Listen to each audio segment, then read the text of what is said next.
This video is brought to you by Squarespace. Whether you need a domain, website, or online store, make it with Squarespace.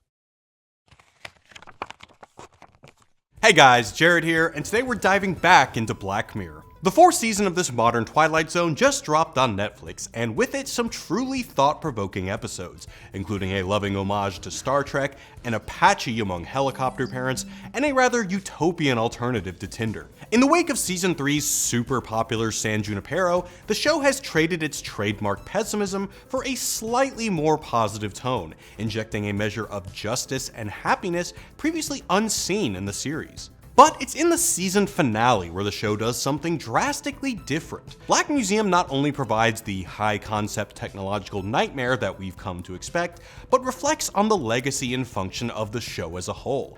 Black Museum asks, what is even the purpose of Black Mirror? Welcome to this Wisecrack quick take on the philosophy of Black Museum, and obviously, spoilers ahead. The episode follows a young woman named Nish as she's given a private tour by proprietor Rollo Haynes of the eponymous Black Museum, a tourist trap that houses a collection of authentic criminological artifacts. Viewers will be sure to spot a number of prominent props from past episodes, including the DNA analyzer from USS Callister, the parental control pad from Archangel, the bloody bathtub from Crocodile, and even the strange symbol-marked ski masks from White Bear. These are more than just Easter eggs. They're visual clues to the viewer that Black Museum is a metatextual reflection of the show itself.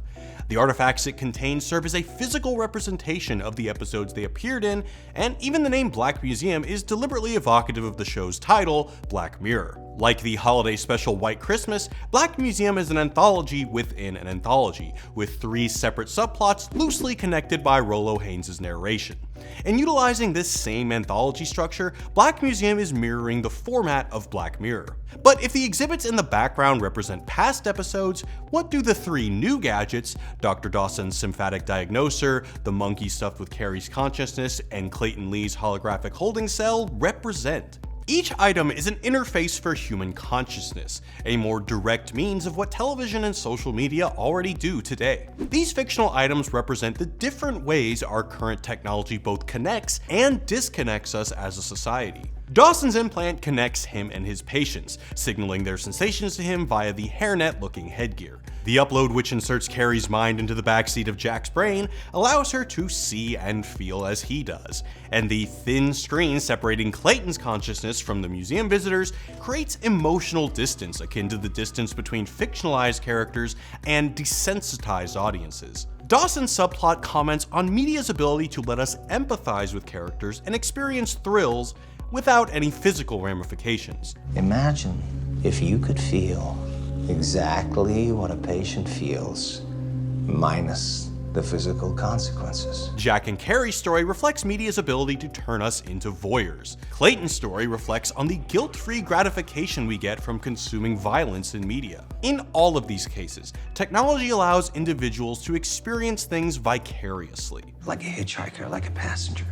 Vicarious sensations. She sees what you see. She feels what you feel. This episode dramatizes what all fiction generally does, and what Black Mirror as a television program does specifically. All fiction is delivered to us via a medium, in the case of Black Mirror, through television. Television itself is, in Rollo's words, A receiver for human experiences. And one that often, as Rollo says, offers No privacy for him.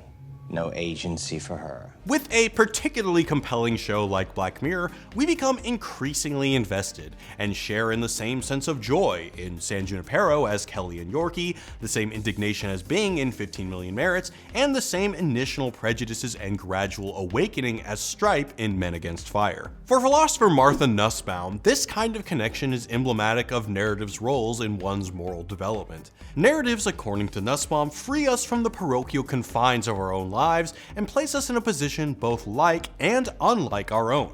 Like in that we are emotionally involved with the characters, active with them, and aware of our incompleteness, unlike in that we are free of certain sources of distortion that frequently impede our real-life deliberations. For example, take a character like Bing in 15 Million Merits. His love for Abby might remind us of our own lives, but unlike Bing, we're not sent on a downward spiral when that love is lost, yet we can still experience it from a distance. Black Museum, however, explores the danger of this distancing effect through Dr. Dawson's subplot, and it's here that the episode looks at the potentially desensitizing nature of the series' own violent imagery. The more pain he felt, the more pleasure he got. In a series which premiered with the Prime Minister of Britain f***ing a pig, maintaining that same sense of shock requires increasingly more shocking scenes. Thus, they need to surprise audiences in Shut Up and Dance by revealing that the protagonist they'd been rooting for had been into kiddie porn. What did you do, Kenny? They say it's kids. You've been looking at kids. Only to be topped in the subsequent season in Crocodile as we experience an average human being transition from innocence to infanticide. Because a baby. Per Rollo, as the show progressed, our relationship with pain had shifted. We're not merely desensitized to the violence on screen, we take a twisted kind of pleasure in the discomfort it inflicts upon us. See, it's like eating chilies. You acclimatize fast. First time you had a jalapeno, bet you spat it out, too hot. But persevere, and it becomes addictive. But Black Museum is ultimately not apologetic for engaging in such extreme emotions, arguing through its third subplot that the show is not empty sensationalism, but rather has a purpose motivating it. In the main exhibit of Black Museum, we see what remains of Clayton Lee, the alleged murderer whose arrest and execution had been alluded to throughout the episode. Like Carrie and the monkey, his consciousness continues on even after the expiration of his physical body, albeit this time as a self-aware hologram. As the museum's grand attraction, visitors are invited to pull the switch themselves, not merely inflicting real torture on this Lee, but in the process creating a sentient souvenir that eternally experiences the moment of execution. It was beautiful. Every time you finish juicing him, out pops a conscious sentient snapshot of Clayton.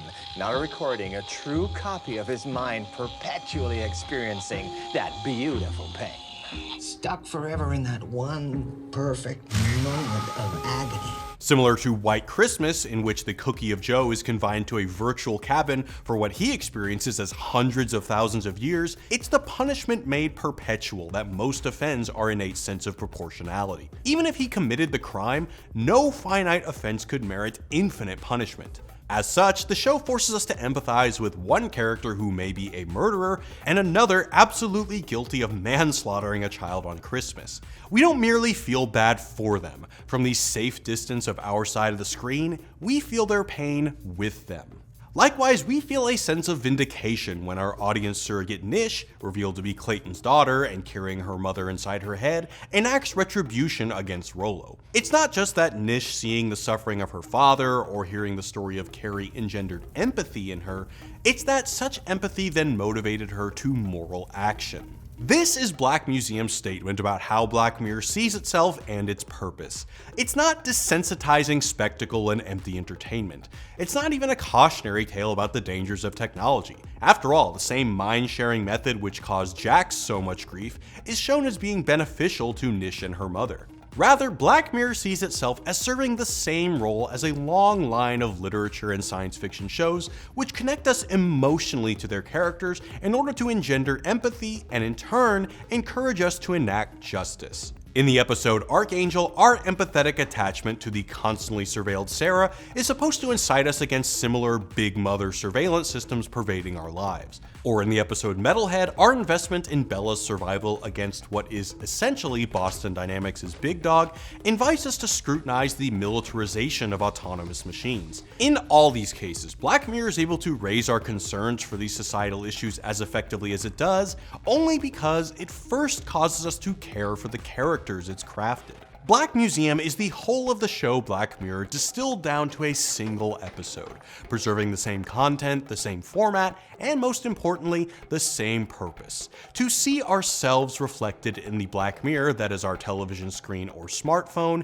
engaging empathetically with the characters we're connected to by that screen, and by doing so, expanding our moral imagination and motivating us towards justice. Thanks for watching, guys. Hope you enjoyed Season 4, and as always, peace. But of course, internet technology doesn't have to be a harbinger of doom. Just ask the folks over at Squarespace, the place to go when you want to build a stunning website. And Wisecrack fans can go to Squarespace today to start their free trial and get 10% off their first purchase when they use the offer code QuickTakes. Squarespace makes it easy for you to transfer your old domain or to create a new one with designer templates housed in a user-friendly all-in-one platform. Got artwork or services to sell? Squarespace makes it simple to set up and manage an online store, and they'll help you maintain your website with award-winning 24/7 customer support. So go to squarespace.com for a free trial, and when you're ready to launch your site, go to squarespace.com/quicktakes and use the offer code QUICKTAKES to save 10% off your first purchase of a website or domain. That's all the time we've got. Thanks to Squarespace for sponsoring this video. And if you haven't already, be sure to subscribe and ring that bell. Catch y'all next time. Peace.